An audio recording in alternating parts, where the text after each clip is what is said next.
Boa noite, pessoal. Estão me ouvindo aí? Estão me vendo? Boa noite, professor. Cedrinho. Boa noite, Cedrinho. Tudo bem com vocês? Tudo tranquilo, graças a Deus. Maravilha.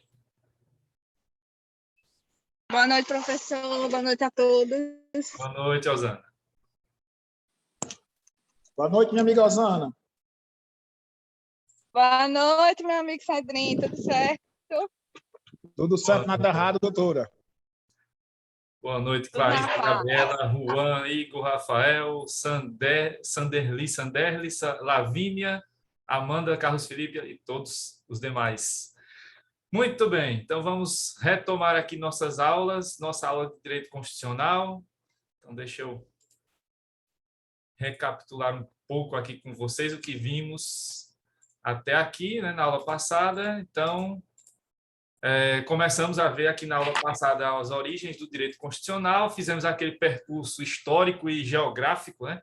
Saindo ali da região da atual Itália, passando pela França, chegando ao Brasil, e aí fiz o percurso histórico desde a Era Vargas até os dias de hoje.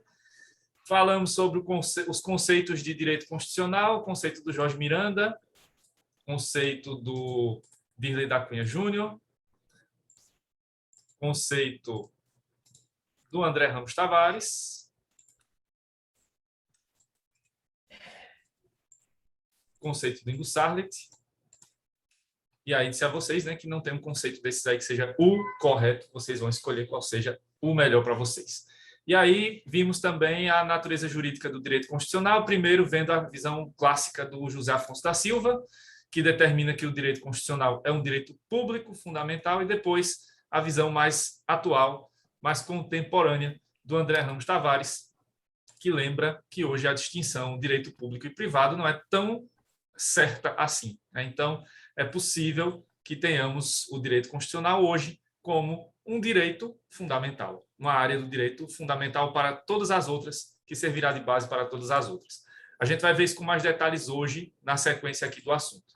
E aí paramos justamente nessa parte do objeto de estudo do direito constitucional, que eu falei para vocês no final da aula da quinta-feira passada, sobre o objeto normativo, né, que trata aí do estudo das normas constitucionais, em tese, né, em regra ali, as normas que estão na Constituição, mas isso não impede que a gente estude também as outras normas em relação com a Constituição. O Alberino levantou a mão, foi por acaso ou quer falar? Se quiser falar, fica à vontade.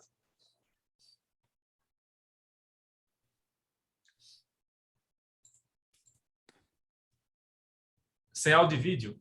Eita. Mas está me ouvindo, pelo menos? E me vendo?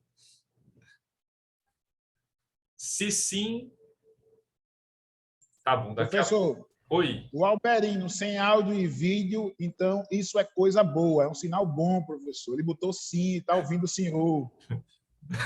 Tá bom. O bom é que ele está ouvindo e está me vendo, mas daqui a pouco volta o áudio e o vídeo do Alberino. Eu acho que deve ser algum probleminha aí do Zoom. Aí qualquer coisa, quando sair e voltar, deve melhorar. Eu acho o futuro juiz de direito, Alberino. Que assim seja. Então, vamos aí seguir, né, para o objeto científico de estudo do direito constitucional. Lembrando que esse assunto ainda são as noções gerais, então estou dando um panorama bem genérico para vocês. Depois isso aqui vai sendo especificado já nos próximos assuntos, no decorrer dessa disciplina também, já que, como eu falei na quinta-feira, essa é uma parte, né, a parte geral aqui, que diz respeito a todo o direito constitucional, não só o direito constitucional 1, mas também as outras duas partes que vocês verão nos próximos semestres. Então, falando agora sobre o objeto científico, temos aí como objeto científico de estudos do direito constitucional o estudo das normas fundamentais de organização do Estado e da sociedade. Como eu tinha falado na quinta-feira, quando se fala em objeto científico, quer se dizer ou os autores querem se referir a questão da ciência do direito, né? O direito como ciência. Vocês devem ter visto isso no semestre passado, na parte da teoria geral do direito, né? A discussão sobre se o direito é uma ciência ou não. O fato é que o direito entra como uma das ciências sociais aplicadas, uma ciência humana, falando de maneira mais genérica. Então, acaba sendo uma ciência. Só que, claro, não, por ser uma ciência humana, por ser uma ciência social aplicada, não vai ter aquela mesma característica que você vai encontrar na física, na engenharia, que você tem ali as exatas, em que você vai ter um posicionamento, e aquele é o posicionamento que vai estar ali consagrado por séculos. Aqui não, aqui por ser uma ciência humana, você vai ter vários posicionamentos, como eu já mostrei na aula passada, são vários conceitos de direito constitucional, então vocês já vão se acostumando com isso, porque no direito é assim, não tem uma doutrina específica, não vai ter um autor que a gente vai seguir como se fosse ali, né, o guia espiritual, não, não é assim. Então, como o direito é uma ciência humana, a gente vai ter aí várias ideias que vão constar como objeto de estudo científico. E, de maneira simplificada, bastante simplificada, porque estamos no começo ainda do assunto, estamos dando os primeiros passos, vem essa ideia que a doutrina aponta de que o direito constitucional, do ponto de vista da ciência do direito, vai estudar as normas fundamentais de organização do Estado e da sociedade. Falando do ponto de vista normativo, quando se fala em normas fundamentais, está se falando das próprias normas que estão na Constituição. Como vimos na quinta-feira, o objeto normativo, né, as principais normas jurídicas aqui estudadas são as que estão na Constituição. Então, dessas normas que nós vamos estudar, né, da Constituição, a gente vai extrair delas esses dois pontos fundamentais. De um lado, as questões relacionadas à organização do Estado, como a gente já viu nos conceitos de direito constitucional, porque o direito constitucional vai estudar mesmo essas questões relacionadas à organização do Estado. Então, vamos estudar o Estado, o país, como ele se organiza, quais são os seus poderes, quais são as atribuições de cada poder, como uma pessoa pode chegar ao poder e se manter lá, de que maneira esse poder pode ter uma certa rotatividade, ou seja, né, a ideia de que não tenhamos aqui pessoas que vão exercer eternamente esses poderes. Então, isso tudo vai constar na Constituição e vai ser o objeto de estudos nosso aqui do direito constitucional. Mas também não podemos esquecer que o direito constitucional trata dos direitos fundamentais, dos nossos direitos. Então, quando se fala das normas fundamentais de organização da sociedade, vai se falar justamente das normas que tratam dos nossos direitos fundamentais. E são muitas. A gente, antes de entrar no direito constitucional, provavelmente vocês têm em mente, se vocês já leram a Constituição, que tem lá o artigo 5º, que é um artigo bem longo, né, tem vários incisos, e que tem lá um elenco bastante amplo de direitos fundamentais. E aí, antes de estudar o direito constitucional, a maioria de todos nós pensa, ou pensava, que só estão ali, né, os direitos fundamentais são só os do artigo 5º, mas não, são direitos que estão espalhados pela Constituição. Você vai ter ali, do artigo 5º até o artigo 17, 18, os principais direitos, mas vai ter mais direitos já na parte final da Constituição. Então, os direitos fundamentais, eles estão permeando a Constituição, eles são ali parte integrante dela e estão espalhados por várias partes da Constituição, certo? Então, o estudo dessas normas de organização da sociedade vai passar necessariamente pelo estudo dos diferentes tipos de direitos fundamentais que vamos ter, como eu já comecei a mostrar a vocês nas aulas da semana passada, né? Não temos só direitos individuais, liberdades, a gente tem direitos sociais, temos direitos que são exercidos individualmente por cada um de nós separadamente e também direitos que são exercidos de forma coletiva, por uma coletividade de pessoas identificada ou identificável, ou por uma coletividade de pessoas que a gente não consegue definir quem são, que são os direitos difusos, que eu citei o exemplo do meio ambiente, né? Então, o direito constitucional, do ponto de vista científico, vai estudar esse arcabouço, né? esse conjunto de normas que tratam, de um lado, das questões que se referem ao Estado, especificamente, a sua organização, os seus poderes, etc. E, do outro lado, vai estudar também, por outro lado, vai estudar também as normas de organização da sociedade que passam necessariamente pelo estudo dos direitos fundamentais, que são indispensáveis para se ter ali o estudo do direito constitucional em um país que seja democrático e que realmente respeite esses direitos, certo? Então, do ponto de vista científico, o objeto de estudos do direito constitucional trata de maneira bem ampla, né, desses dois grandes grupos, as normas de organização do Estado e as normas de organização da sociedade. Já no começo do próximo assunto, quando a gente começar a ver Constituição, eu volto a falar disso aqui de maneira mais específica, e aí eu vou mostrar para vocês uma divisão um pouquinho mais ampla, que são as chamadas matérias constitucionais. A gente vai um pouco mais a fundo nessa distinção aí, normas de organização do Estado, normas de organização da sociedade. Mas essa discussão aqui vai estar presente nos 3 semestres, não só nesse momento aqui, certo? Então, do ponto de vista científico, esse é o objeto de estudo do direito constitucional. Até aqui, pessoal, alguma dúvida? Não, professor, tudo tranquilo. Beleza.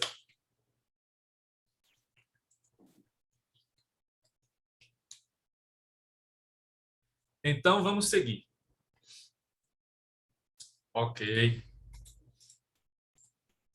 Bom, agora a gente vai para outro ponto, certo? Em que a gente vai estudar as fontes do direito constitucional. Provavelmente, quando vocês estudaram no semestre passado, os alunos que estão realmente no segundo período, né? Toda vez eu falo isso, mas esqueço do pessoal que entrou agora no primeiro período e está começando junto com a gente aqui.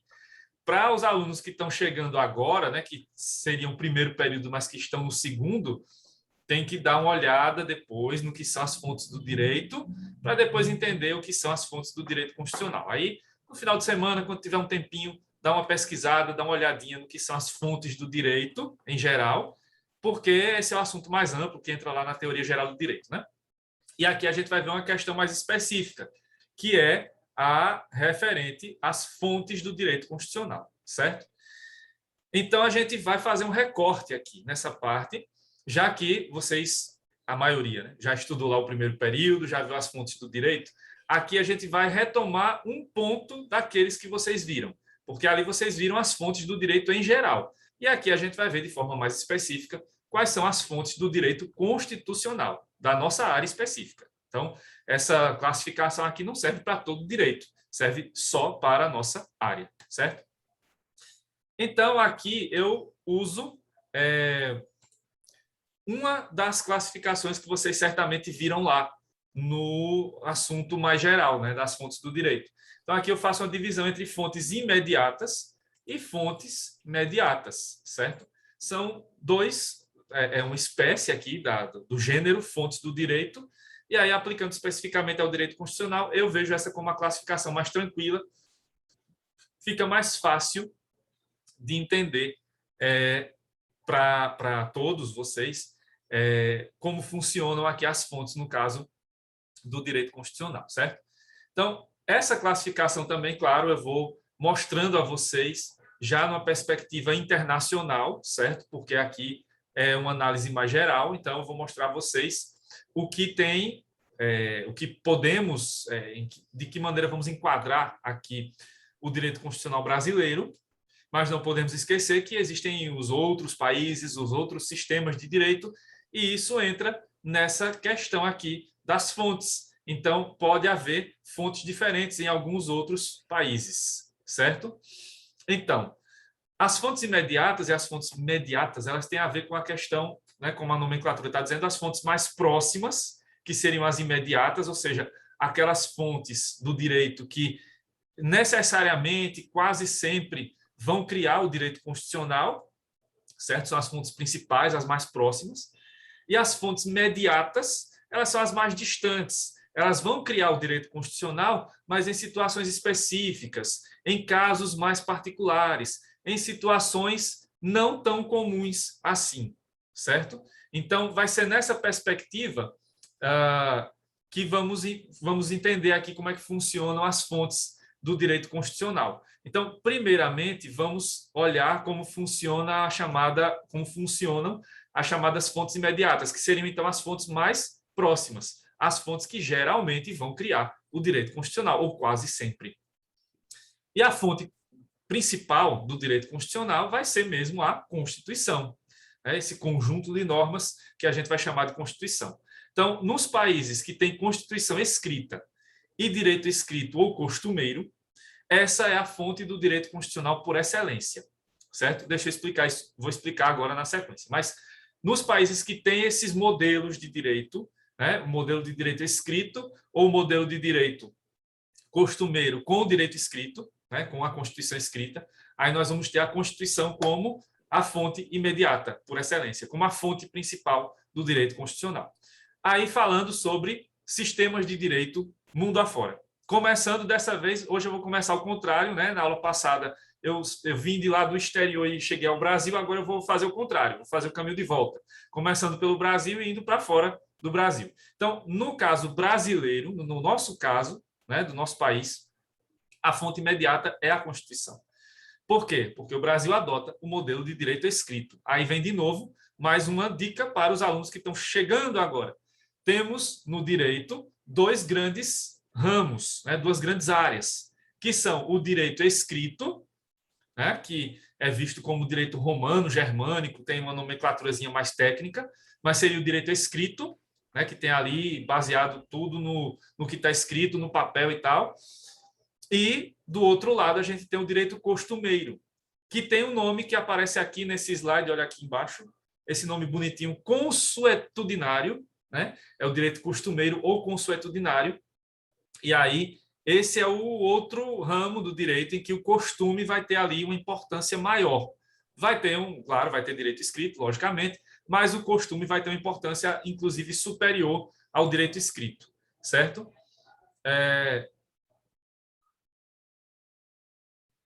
Não, não bloqueei, não. Eu não fiz nada. Eu só estou dando aula aqui e passando slide. Tá com problemas um aí para você. Eu acho melhor você sair, depois você volta. Aí volta a funcionar, eu acho, né? Não bloqueei ninguém, não. Então, no caso aqui da fonte por excelência, né, a fonte imediata, a Constituição. Então, nos países que têm direito escrito, que seguem esse modelo do direito escrito, a Constituição é a fonte principal, que é o caso do Brasil. No nosso país, a nossa fonte do direito principal é o direito, o nosso sistema de direito é o direito escrito e, em consequência, a nossa fonte do direito principal, no caso do direito constitucional, é a Constituição, certo? Mas há alguns países que vão ter o direito costumeiro, mas vão adotar uma Constituição escrita. O principal exemplo são os Estados Unidos. Os Estados Unidos seguem o modelo do direito costumeiro, por influência da Inglaterra, né, do Reino Unido, porque esse é o modelo anglo-saxão, é o modelo ali que veio da Inglaterra. Então, os Estados Unidos seguem o direito costumeiro, porém, eles têm uma Constituição escrita. Aí, nesse caso, a fonte do direito, né, imediata para eles vai ser também a Constituição, mas não só ela, porque vai ter o costume ali também vindo junto com a Constituição, que não é o nosso caso. O nosso caso brasileiro e dos outros países que adotam o direito escrito, a Constituição é a fonte principal. Já no caso de países como Estados Unidos, Índia, etc., aí você tem ali, né, nesses países que adotam o direito costumeiro, mas tem Constituição escrita, aí você tem a Constituição como a fonte principal, mas não a única. Pode ter outra fonte que vem junto com ela, como fonte imediata, que seria o costume. Já nos países que adotam apenas o direito costumeiro e não têm Constituição escrita, até hoje, então eles não têm Constituição, como nós conhecemos, aí, para esses países, nós temos o costume como a fonte imediata, única e exclusiva. Certo? E, para a felicidade de vocês, né, não são muitos países que adotam esse modelo, porque hoje 99% dos países do mundo têm uma Constituição escrita, certo? As únicas exceções, né, os únicos países que não têm Constituição escrita até hoje são esses três aqui: Reino Unido, Nova Zelândia e Israel. O Reino Unido é o que a gente chama genericamente de Inglaterra, mas na verdade são 4 reinos, né? A Inglaterra, Escócia, País de Gales e Irlanda do Norte. Então, esses 4 reinos é que compõem o Reino Unido. Então, o Reino Unido não tem Constituição escrita. A Nova Zelândia também não tem Constituição escrita, nem Israel. Então, nesses três países, o costume é a fonte principal do direito constitucional, porque eles não têm Constituição. Até hoje, eles não têm uma Constituição como é o nosso caso. Mas é aí, havia aqui uma pergunta, julga por costume deve ser triste. Não necessariamente, porque eles têm ali, né, são sociedades, no caso principalmente do Reino Unido e de Israel,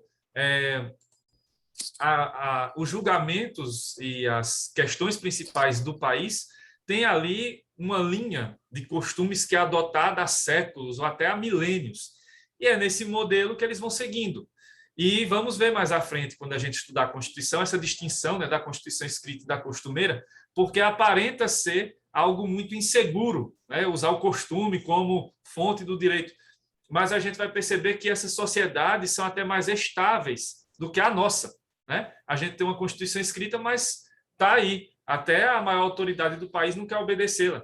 E aí os outros países têm outras visões. Claro que aqui não estou falando de costume de apedrejamento, não tem nada a ver. Reino Unido, Nova Zelândia e Israel não adotam esse modelo, né? Aí vocês estão confundindo com outros países que estão agora mais em evidência por conta dessas situações, que é o caso do Afeganistão. Lá não é direito costumeiro, não, lá é direito escrito, né? Tem uma Constituição, mas não é obedecida.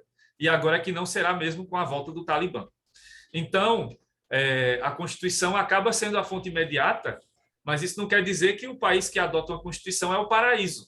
Não, né? Vamos ver aí situações bem complicadas que acontecem em vários países. E o nosso não é exceção. Nos países que adotam o costume também não vai ser um paraíso, né? Vale lembrar que Israel tem um apartheid ali, uma situação de apartheid mesmo configurada em relação à Palestina, os territórios palestinos. Então, também há problemas, né? O fato de você usar uma Constituição escrita ou costumeira não vai significar que vamos ter ali, né, um país pacífico ou um país em guerra civil. Isso, por si só, não determina a natureza, né, de um país mais ou menos estável, mas pode contribuir para que situações de crise sejam resolvidas de uma maneira mais tranquila ou menos tranquila, certo? Mas, por hora, né, a princípio, agora o que importa saber é isso. Aqui no caso brasileiro, por exemplo, a fonte imediata, a fonte principal do direito constitucional é a Constituição, certo? E o costume acaba sendo a fonte principal nesses três países aí, Reino Unido, Nova Zelândia e Israel. Nos outros países do mundo, né, todos os outros têm constituições escritas, certo? Do Afeganistão ao Haiti, da França aos Estados Unidos, o Brasil, todos esses que têm constituições escritas vão ter a Constituição como a fonte imediata. Só que nos países que adotam o direito costumeiro com Constituição escrita, você pode ter Constituição e costume até andando ali lado a lado, certo? Não é o caso brasileiro, repetindo mais uma vez. Tem a questão da Constituição folha de papel. Depois a gente vai ver isso, né? Como é que funciona. Isso tem uma visão da Constituição sobre esse ponto de vista. Sobre as fontes mediatas, aí nós temos fontes que são mais distantes, que vão poder criar o direito constitucional, logicamente, mas elas estão mais distantes, podem criar de vez em quando, ou quase nunca, né? Só em situações muito específicas. E aqui nós temos, então, três fontes que podem gerar o direito constitucional, mas não com a mesma frequência que a Constituição, certo? E aí, aplicando ao caso brasileiro, a gente tem como, né, eu coloquei aí mais ou menos como se fosse uma ordem de importância, certo? Da mais comum para menos comum, no caso brasileiro. Então, as fontes imediatas mais distantes aqui seriam essas três: a jurisprudência constitucional, a doutrina e o costume constitucional, certo? E aí eu vou colocando a nomenclatura, né, constitucional, justamente porque estamos falando, lembrando sempre, do direito constitucional. Então, isso aqui não é do direito em geral, é de uma área do direito, a nossa, que estamos estudando, que é o direito constitucional. Então, nas fontes imediatas, nós temos aí, aqui, né, está mais ou menos distante dessas todas, é a jurisprudência constitucional, que ela acaba sendo construída a partir de recursos, né, julgamento de recursos, criação de súmulas e de súmulas vinculantes. Só lembrando, para quem já viu o primeiro período e dando esse conceito básico para quem ainda, né, para quem está chegando agora, a jurisprudência é o resultado, né, de várias decisões no mesmo sentido, decisões judiciais que vão criando isso que a gente chama de jurisprudência. São posicionamentos que são resultantes de vários julgados, sobre temas semelhantes ou sobre o mesmo tema, tá? Então, a construção da jurisprudência no direito constitucional aparece dessa maneira, por meio de julgamento de recursos, da criação das súmulas e das súmulas vinculantes. E aí aparece a sigla STF, que é o Supremo Tribunal Federal. Então, aqui a gente tem um tribunal específico para isso, que é o nosso Tribunal Constitucional, que é o Supremo Tribunal Federal. Então, essa construção da jurisprudência em relação ao direito constitucional, ela passa necessariamente pelos posicionamentos dos ministros do Supremo, certo? Então, são eles que vão estabelecendo, a partir do julgamento de recursos. Hoje, esses recursos adotam uma ideia da chamada repercussão geral. Então, quando se julga um recurso específico sobre um determinado caso, aquela decisão servirá de base para todas as outras que vierem depois sobre o mesmo tema, ou para outros julgados que estão lá também, né, esperando para ser decididos e que também tratem do mesmo tema. Então, eles unificam a jurisprudência para facilitar os julgamentos. Pode-se criar súmulas, então o Supremo, com base nessas decisões, vai criando súmulas para orientar os próximos julgados que vierem. E traz-se, né, depois da reforma do Judiciário, que aconteceu já faz um tempinho, né, foi ali em 2004, 2005, foram criadas as chamadas súmulas vinculantes. O Supremo vai criando essas súmulas e elas têm um alcance maior, né, porque a súmula em si, a súmula simples, ela afeta apenas as decisões do próprio Supremo Tribunal Federal. Mas quando o Supremo cria súmulas vinculantes, elas vão vincular todo o Poder Judiciário, ou seja, todos os tribunais, não só o Supremo, e também pode vincular a administração pública. O único poder que não está vinculado à súmula é o Legislativo, é o Congresso, porque súmula não é lei. E o Congresso é que é a casa responsável por fazer as leis, né? Então, a súmula vinculante ela acaba vinculando o poder executivo, né, a administração pública e os outros órgãos do judiciário. Então, ela é mais ampla. E com todos esses posicionamentos aí, o Supremo vai construindo uma jurisprudência que, por sua vez, vai construindo novas ideias e novas formas de aplicar e interpretar a Constituição. Com isso, vai se criando mais assuntos, mais temas sobre o direito constitucional. Então, a jurisprudência constitucional constrói mesmo o direito constitucional dessa maneira, certo? Não é com a mesma frequência que a Constituição, lógico, mas o Supremo tem essa função importante e pode, sim, criar direito constitucional. E tem criado muito, né, nos últimos tempos, tanto para o bem quanto para o mal, tanto para avanços quanto para retrocessos, porque há uma crítica, né, sobre o chamado ativismo judicial e tal, depois a gente vai ver isso melhor, mas em alguns casos, né, esse ativismo acaba sendo necessário, porque no Brasil a gente vive uma crise entre os poderes já há um certo tempo e a gente acaba tendo situações no nosso país em que o Congresso, né, a Câmara dos Deputados e o Senado deveria votar e aprovar leis, emendas à Constituição, por exemplo, para tratar de direitos nossos, e eles não fazem isso, acabam sendo omissos. Ou o próprio governo federal, né, a própria presidência, os ministérios, têm que aplicar recursos e não aplicam.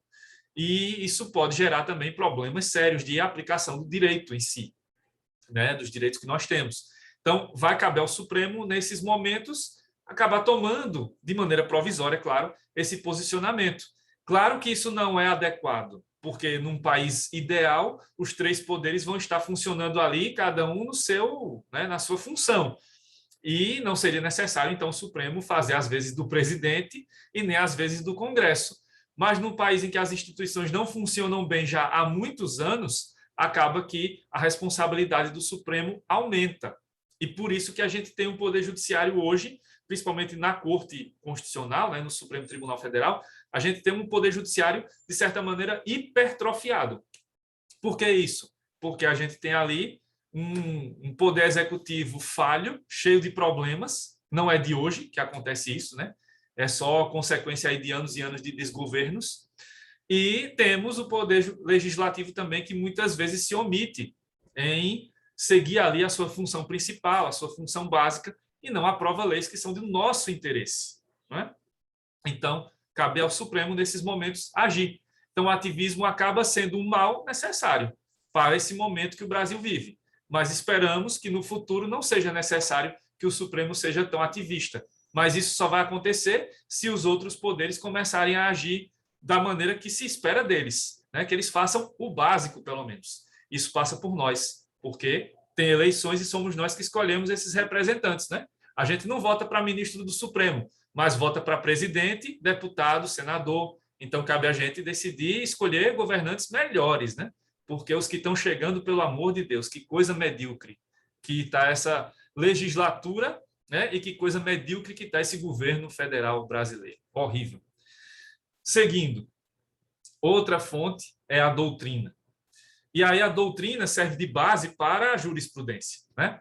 Então, a doutrina de direito constitucional vai ser responsável pelo quê aqui? Pelo desenvolvimento de teorias e de propostas de soluções para os problemas práticos vivenciados durante a vigência das normas constitucionais, certo? Então, a doutrina de direito constitucional, né, esses doutrinadores aqui que eu mostrei a vocês, os principais e tal, na semana passada, eles são responsáveis justamente por tentar, né, os nossos juristas, por tentar achar saídas, né? Estava aqui vendo agora, né, vocês falando, não vejo nenhuma saída a curto prazo para o Brasil. Pois é, a doutrina tem que ver alguma saída também, né? Não só a gente, mas também os pensadores do país têm que ver alguma saída para o nosso país. Tem saída, tem luz no fim do túnel, tem que encontrar esse caminho. A gente não achou ainda não, tá difícil, mas não vai ser impossível achar. Então, cabe à doutrina justamente fazer esse percurso, né, para buscar ali o desenvolvimento das teorias que vão poder trazer uma fundamentação, um embasamento melhor para o próprio Supremo Tribunal Federal, para poder julgar essas questões fundamentais que chegam ali, né, que necessitam dessa análise, dessa apreciação dos ministros.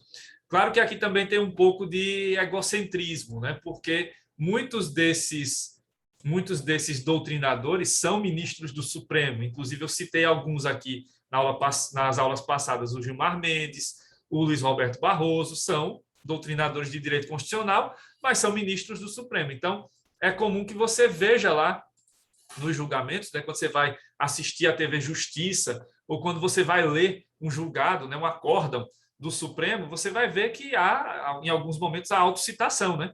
Então, eles vão citar eles próprios, mas eles também usam outros autores. Então, isso vai influenciando ali o julgamento. Então, quando os ministros vão buscando a fundamentação, o embasamento para uma decisão, eles vão buscar isso na doutrina, além, claro, da lei e da Constituição, logicamente. Então, a doutrina aqui acaba agindo de maneira indireta. Você não vai ver um doutrinador, né? É difícil você ver isso. Um doutrinador que vai criar uma tese, essa tese chega ao Supremo e vai ser aceita assim logo de cara. Não. Geralmente isso vai chegando aos poucos, né? Vai primeiro chegando ali nos tribunais estaduais, depois nos federais, no Superior Tribunal de Justiça, depois chega ao Supremo. E aí, volta e meia, um ministro vai citando esse autor e, aos poucos, esse posicionamento vai ganhando força. É assim que se constrói o direito constitucional por meio da doutrina. Então, veja, é um caminho mais complicado. Não é tão fácil quanto criar lá uma Constituição, uma emenda à Constituição, e nem é tão sutil quanto a criação de a decisão de um recurso ou a criação de uma súmula ou súmula vinculante. E, por último, nessas fontes, né, a fonte que ali é mais rara no caso brasileiro é o costume constitucional, certo? Então, o costume acaba no direito escrito, que é o nosso caso, sendo a última fonte possível. E aí, o que acontece no caso do costume aqui? São determinadas práticas dos poderes que formam o direito constitucional, mesmo sem a existência de normas jurídicas que disponham sobre essas condutas. Aí, claro, lá na parte da introdução, né, da teoria geral do direito, vocês viram lá que tem costume contra-legem, preter-legem, etc. Né? Depois, quem não viu ainda, dá uma pesquisada nesses tipos de costume, né? Mas, aqui falando de maneira mais geral, para todo mundo entender, mesmo que ainda não estudou isso, então, temos alguns costumes que não, né, algumas situações que vão acontecer aqui, algumas condutas que não têm previsão na Constituição, que não tem uma decisão judicial, que não tem um desenvolvimento de uma teoria na doutrina, mas que acabaram ali entrando para a prática desses poderes. Então, deixa eu citar 2 casos aqui para vocês. Um do Poder Executivo e outro do Poder Legislativo. No caso do Poder Executivo, a gente tem uma prática que começa aqui no Brasil com a Constituição de 88, né, porque ela vai instituir a chamada medida provisória, né, que é um documento, né, com força de lei que é editado pelo presidente da República. Veio para substituir o já falecido decreto-lei, que era lá da época dos militares, do Getúlio Vargas, etc. Então, a medida provisória chega na Constituição de 88 e lá na Constituição tem previsto o seguinte: para que você tenha uma medida provisória, o presidente tem que atender alguns requisitos e é preciso que exista, né, um tema específico dentro daqueles previstos pela Constituição e é preciso que isso seja algo urgente também. Não é algo que deva ser previsto para um tempo mais distante, que poderia, claro, ser editado por meio de uma lei. Então, esses requisitos têm que ser seguidos pelo presidente ao fazer uma medida provisória. Mas o que foi feito por todos os presidentes de Collor até o atual é o contrário. Então, não se respeita muito essa questão dos temas. Você vai ver medidas provisórias sobre temas bem diferentes. Inclusive, na mesma medida provisória, você pode ver ali que tem artigos tratando de temas completamente diferentes, um sem ter nada a ver com o outro, né? E a questão da urgência, o requisito de ser algo urgente, necessário, não é obedecido, né? E aí isso vai para o poder legislativo, porque a medida provisória tem que ser convertida em lei, né? E aí o poder legislativo vai lá votar e tal para aprovar a medida provisória, né, para convertê-la em lei ou para revogá-la e acabar com a sua validade e eficácia. Então, o poder legislativo tem o presidente tem o costume de não seguir. Isso aí foram todos os presidentes, sem exceção até hoje. Alguns mais, outros menos. O que mais extrapolou os limites foi o Fernando Henrique Cardoso, mas de lá para cá os outros também chegaram a extrapolar limites da medida provisória, né? Não levaram em consideração esses requisitos. E o Legislativo, né, o Congresso, Câmara e Senado, dificilmente vão analisá-los. Tanto é que você vai ver né, se você tiver paciência de assistir a TV Senado ou a TV Câmara, quando eles estão vendo essa medida provisória, dificilmente você vai ver um deputado ou senador falando sobre isso. Mas cadê o requisito da urgência? Mas esse tema aqui não deve ser cabível na medida provisória. Dificilmente eles falam sobre isso. Eles vão ali só por conveniência política, né, ver se aquilo se enquadra ou não aos interesses do governo, aos interesses deles, aí votam, convertem a medida provisória em lei ou não, e aí vão arquivar a medida provisória. No outro caso, aí específico do Poder Legislativo, tem o caso das votações lá no plenário e tal. E aí a Constituição prevê, né, que cada deputado, cada senador deve ir até o microfone lá e declarar o seu voto e falar, né, os motivos do voto. Só que em votações mais aceleradas, né, quando tem muita coisa na pauta para ser votada, geralmente o presidente da Câmara, o presidente do Senado, eles optam pelos votos de lideranças. Então, tem lá a liderança da maioria, a liderança da minoria e os líderes de partidos. E aí, ao invés de ter a votação de cada deputado separadamente ou cada senador, você vai ver lá o presidente da Câmara ou do Senado chamando o líder do partido tal. E aí ele vai lá, o líder do partido tal como vota? Aí ele vai dizer voto sim ou voto não. E aí aquele voto vai ser computado como todos os votos do partido.